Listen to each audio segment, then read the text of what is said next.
This video that you're about to watch, if you watch it, is about a specific watch, an Eterna-Matic from around 1969 or 1970 probably.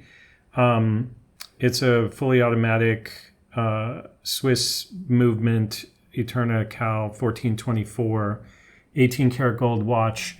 And I'm going to go in depth about this watch, how much I paid for it, where I got it, what condition it was in, what I did to it with it. It's already opened up, so basically I'm going to put it back together. I'm going to do this for about 24 different watches, these kind of longer videos. So if somebody's interested in this particular watch, they can, or any of those particular watches, they can watch these videos and kind of get as much information as I have about them anyway. Most of these watches are collectible. About half of them are Swiss vintage watches, and the other half are just kind of random watches I've picked up along the way. So the Eterna-Matic, not sure exactly how to start because it's disassembled, but basically I'll just show it to you upside down. So this is the watch. The back is off it right now, so we'll look at the movement later under the microscope and in detail. But the what I was doing here and what I wanted to share, just because it's part, like what I do a lot of refinishing of watches and reluming, which is changing the glow-in-the-dark material on the watches. So this one, I was just working on the case back to give it a finish that's like this IWC, which involves kind of, well, I'll show you. How did I do this? Okay, so this is I'm going to talk about the gold content in a minute, but this is a kind of rig I made for putting these marks on the back of the case back. So what it is just a piece of sandpaper, 1000 grit sandpaper affixed to a kind of suction cup thing. And then on this object, which is actually a case holder, but I'm just using it to hold this piece of metal, which is actually a kind of Phillips screwdriver thingy. And that just holds it over the top of the case back while the case back rotates, and that's how I got the etching in the case back. So I'm just going to turn this on to talk a little bit about if somebody's interested in doing this themselves, just the theory behind it. I'm not sure how that motor sound is going to sound on the recording, so I don't want to leave this on too long. But basically, the key is just to have something that rotates. This is like a rotating thing for photography, for photographing small objects in 360 degrees. So it has a pretty strong motor, and the important thing is to put it, to find the center, and then I use double stick tape to tape the case back to the center of this. And then you can find the center by using a reference, something that's off the surface of whatever's rotating, and just keep adjusting it until it maintains an even distance from that object as it goes around. And then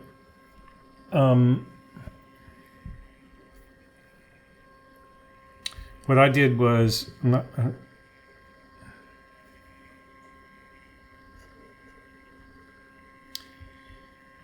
I put a weight on. I'm not sure if this is tight enough. Let's see.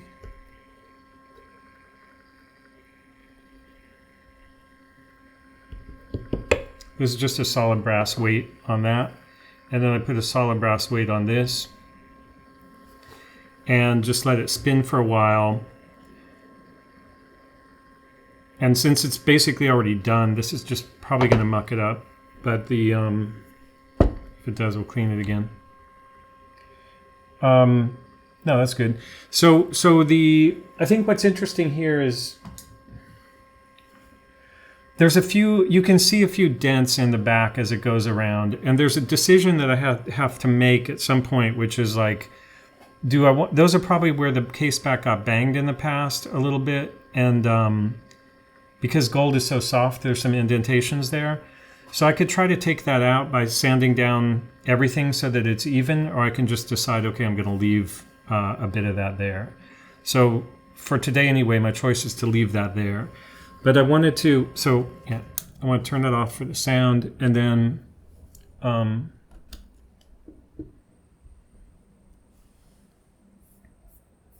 think I have a folder ready for this.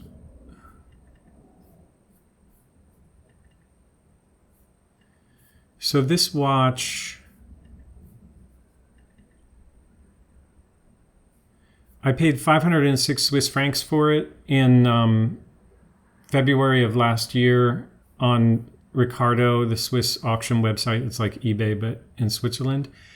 That's what it looked like.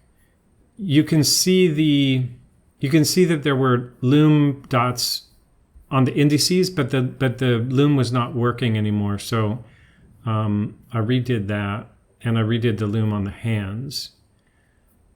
And that looked like it was done by, let's see if there's another picture of this.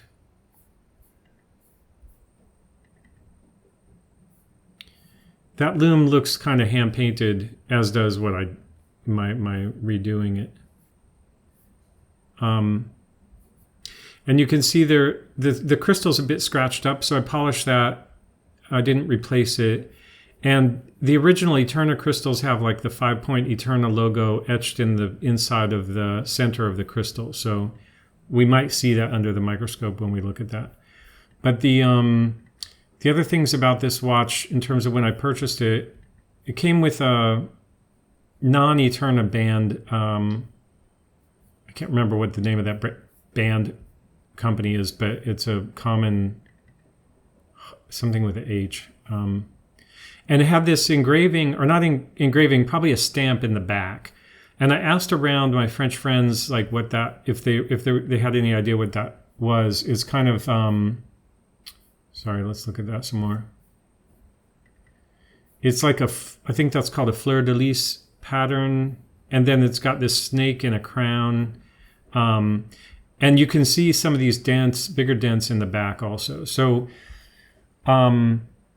in my view, unless that crest meant something really special, it's not something that adds value to the watch. It's something that takes value away from the watch. So I removed that just by, it was a very thin stamp, so I just removed the material to take that away. And I was curious because I don't know that much about gold watches. I weighed it before and after to figure out how much gold I was taking away, and I think it came to about $12 worth of gold that was removed in the process of cleaning that up. And then we'll also get into talking about how much the total gold in this case is worth, which, as I recall, it's something around $300 US. So anyway, I'm going to peel this off, and we can start talking. We can get this out of the way, and then can start talking about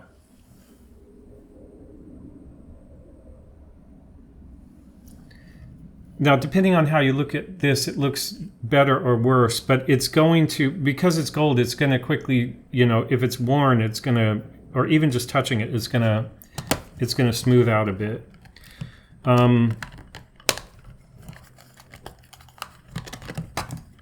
So what I wanted to do here is just weigh this.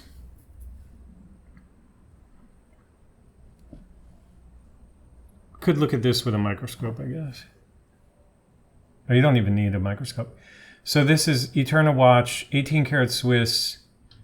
352 is the foundry. This little hallmark is like a head in an acorn, like a female bust in an acorn. And that's the hallmark that's associated with 18 karat gold, which is 0.75 out of 75% pure gold. So that's what those hallmarks on the case back mean. And then the case back altogether weighs 6.9 grams. And just to compare it, this is 5 gram. It says 5.3 because there's plastic around it, but this is 5 grams of real pure gold, and this is 7.5 or what? No, 6.9. What was it? 6.9 grams of 18 karat gold. So if you do, to figure out the value of, where's the calculator on this?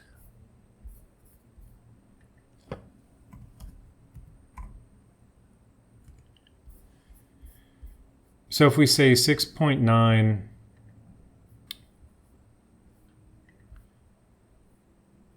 6.9 times 0.75.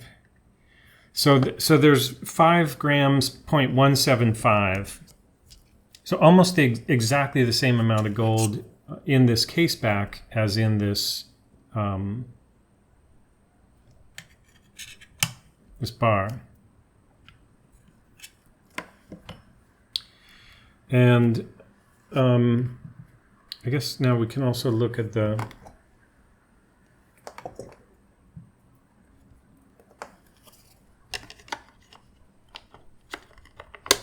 we can also look at what 5 grams of gold is worth right now. But I'll let, if you care, you can do that yourself. The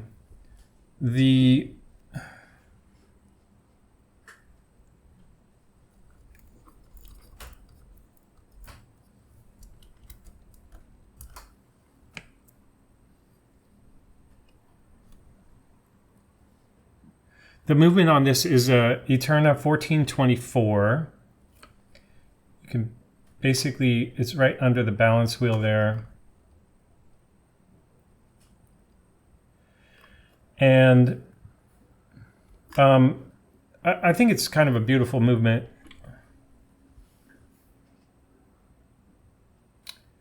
There's some details I thought were kind of interesting just because I have the microscope.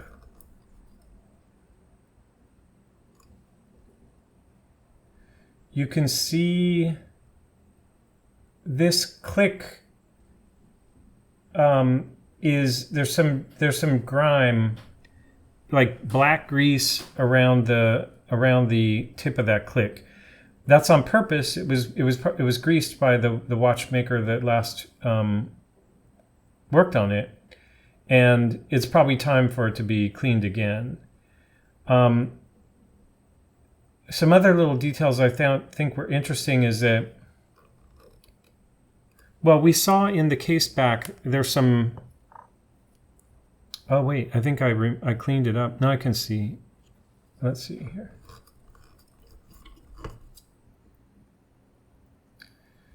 So this is somebody's etching, somebody that worked on it, CM 26689.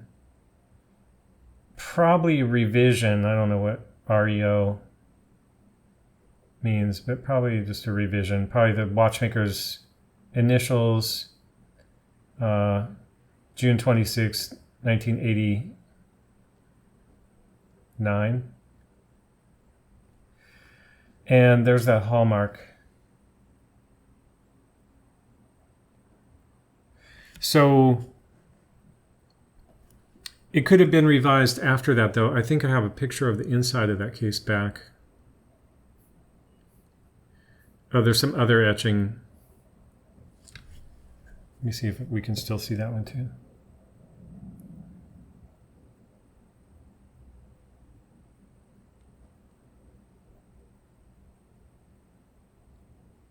R596-1201.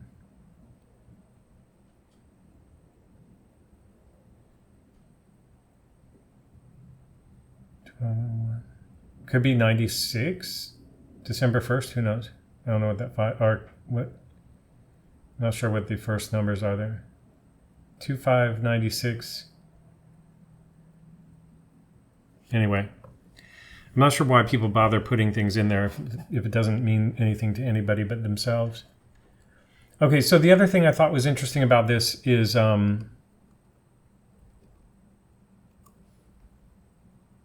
you know, I haven't removed the rotor from this movement, but you can see the rotor has been removed and put back on, and there's some deformation of the rotor screw.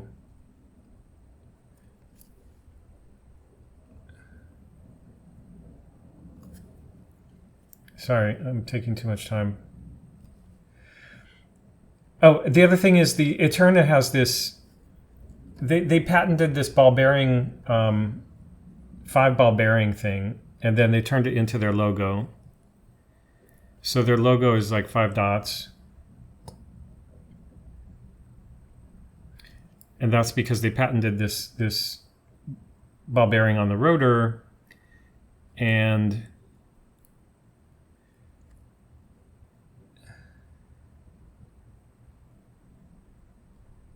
just trying to see if we can see that on the crystal or not.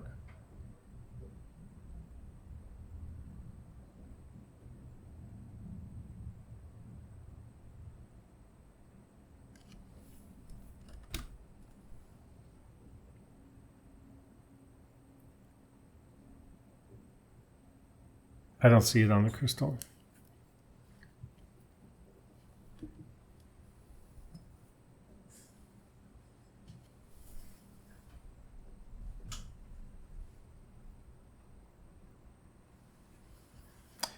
Anyway, I think my plan is just to... I did take this movement out to relume it, take the movement out of the case, but in the interest of saving time, I'm not going to do that right now. I'm not going to do it again. What I am going to do is just try to pull this gasket out. This is a water resistant case.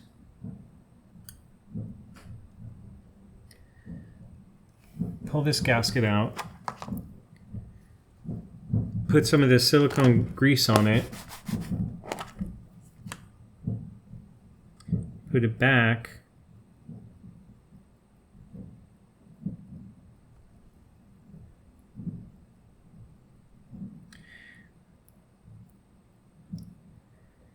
And that will ensure that it remains water resistant even though I've opened it and reclosed it. And then we'll do the same thing with the stem here.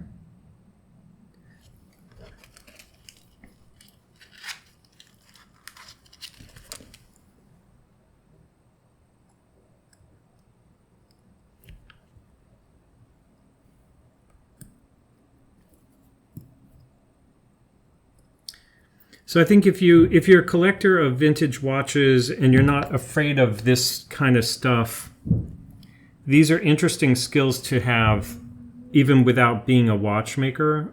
There's a risk if you open a watch that you'll do something dumb and damage it. But if you have a vintage watch and you want it to last a long time, it's important not to let the water resistance kind of time out.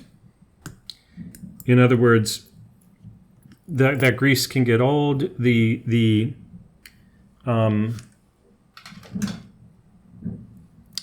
rubber gaskets can get old and deteriorate, and then you can have sweat or water get into the movement and destroy it. So if you have vintage watches and you're actually going to wear them, it's a good idea to have that basic knowledge of what I just showed you there. And there's some videos on my channel more in depth about how to do that if you're interested. So we're going to put this back on, the case back. One advantage of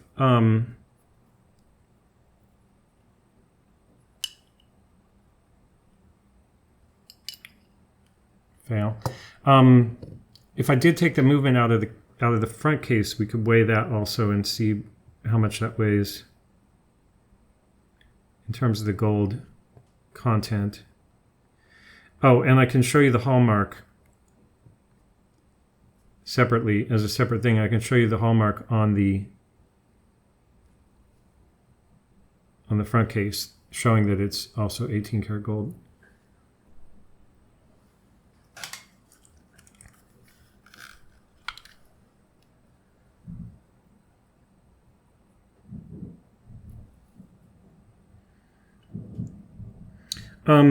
Most of these Swiss watches, well, particularly a brand like Eterna, which is quite well known. If you care to, if you want more information about them, there's plenty of information on the web. Just do a search. Even I think Wikipedia has a page about Eterna, but the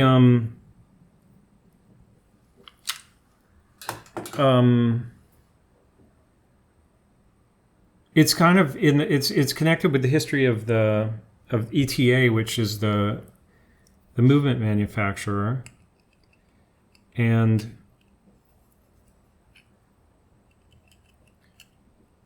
like I said, I haven't worked on this movement in this watch, but I am interested in these Eterna movements because I think they're really good movements. This. And I'm interested in kind of learning the evolution of Swiss watch movements throughout history eventually. So the way that this quick set on this works is that it's a good idea to go between 3 and 9 p.m. with the time before you do this, but you just pull on the stem and it advances the date. And then it's a slow rollover at midnight. The other details about this is it's a 34.32 millimeter case width, not including the crown, and it's 17.8 the lug-to-lug, which is the measurement that matters for a strap, and then the thickness of it, I'll measure in a second here.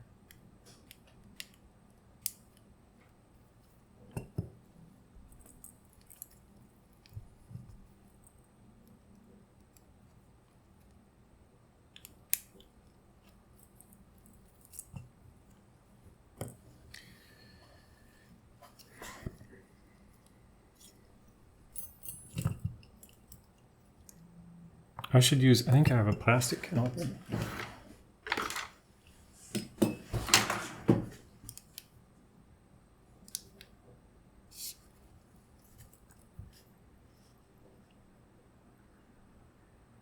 Its thickness is 10.5 millimeters.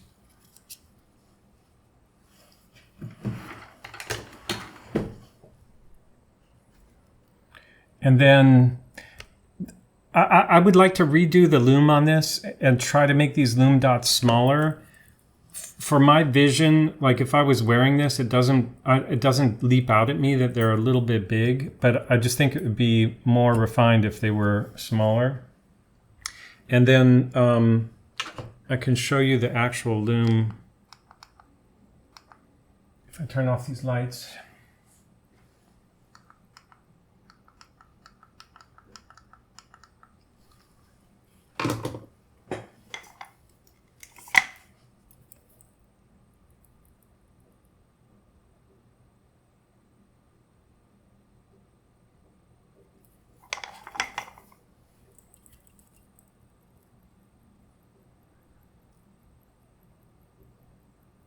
So that's easily visible at night.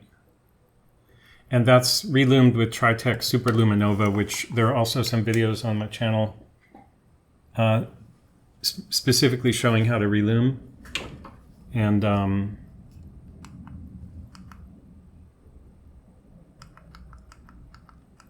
then there's it's just mixed into a lot of the longer videos where I'm just doing general work. Like I've done a lot of relooming. So the other thing I wanted to do with this is a case back tool that happened to work with this Eterna. I bought about 100 of these, a lot of 100 random ones. N1 it says, Brevet Suisse. And the Brevet Suisse thing reminds me of what I want to talk about finally with Eterna, which is a brevet is a patent. It's just the French word for patent. And the I was curious if the quick date aspect of this watch was what was patented or if it was something else. And I know a bit about patents, so I searched for it. And I'm just copying my Google Patents search term from a text file into, I didn't mean to open that mail.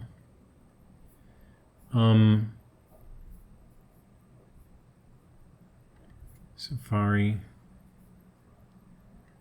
I think I have to go to Google Patents.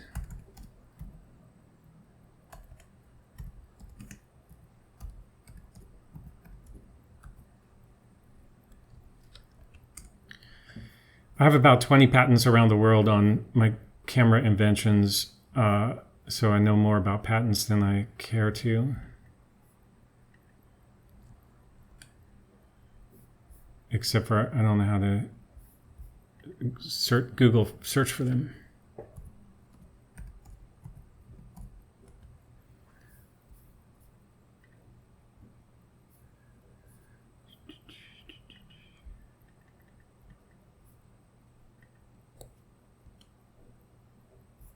Okay, so what I did was I did a search for patents assigned to Eterna before, with a filing date before 1973 and after 1945.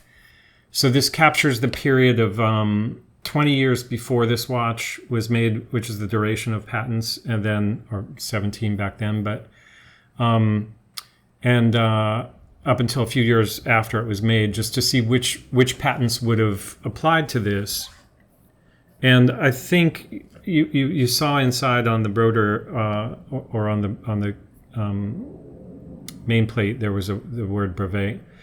But in here I saw things about the rotor, the way that the rotor moves, the bearings for watch axis. Oh, that's interesting, because that seems like bearing block with a resilient ring holding a bearing stone and a capstone in the bearing block.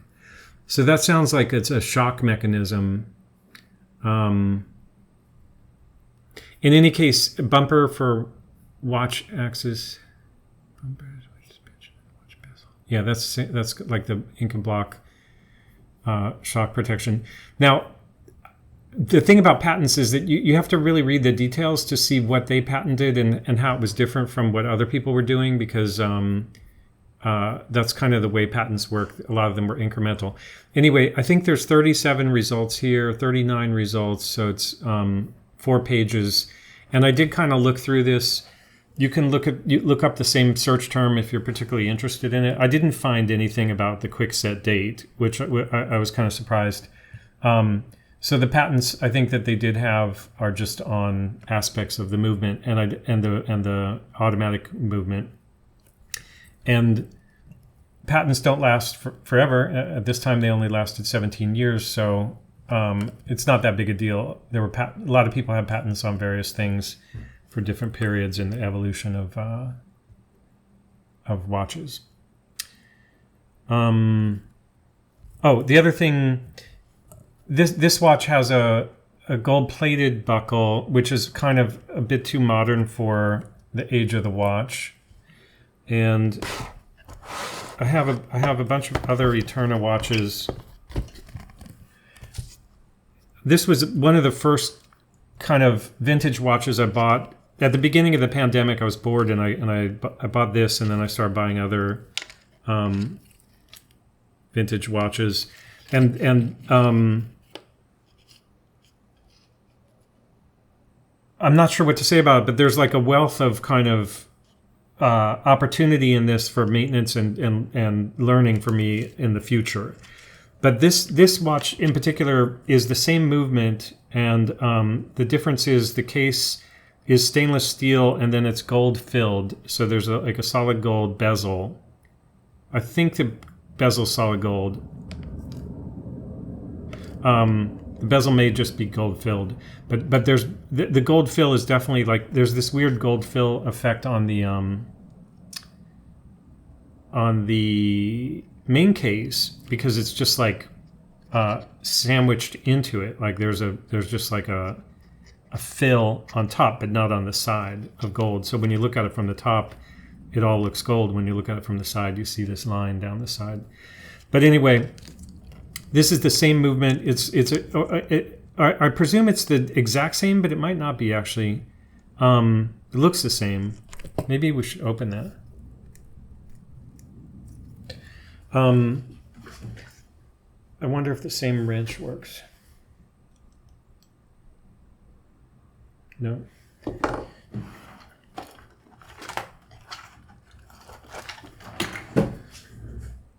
So the interesting thing about having the same movement is that if you have one watch that's significantly more valuable than another, and that can be easily the case with solid gold watches, as a collector, it's a... Man, this thing is the worst. I'm not going to do that. I actually, this was scratched by somebody else from doing this, and I've made a lot of effort to polish that out, so I'm not going to do it again. But in any case, what I wanted to say was just that the if this is a 1424 movement also, and it doesn't have any special features that make it specific to this case, if this movement ever dies, this was like $100 watch because it's not solid gold, and this was $500 because it is solid gold. So it's interesting to have both as a collector so that you can replace the movement if necessary, assuming that they're compatible. This was a quartz. Oh yeah, this one I bought it to steal the buckle, and this has a price tag on it of 495 francs, which is kind of crazy for a quartz watch. But I wasn't interested in this for the quartz or the movement, but just for the buckle, and I think it was $50 or something. Anyway, those will be other projects in the future, and that's the finale of the Eterna with the sirens blaring in the background. So we'll do this on 24 other watches, and if you're into that particular watch, it might be interesting. If you're not, you might want to skip on these, but they're there just to build a library of details of all the watches that I currently have in my collection that I have some affinity for. Okay, thanks a lot for watching. If you enjoyed it or if you're interested in the other stuff on my channel, please check that out. And if you are, it helps a lot if you subscribe and like and leave your comments. Thanks a lot.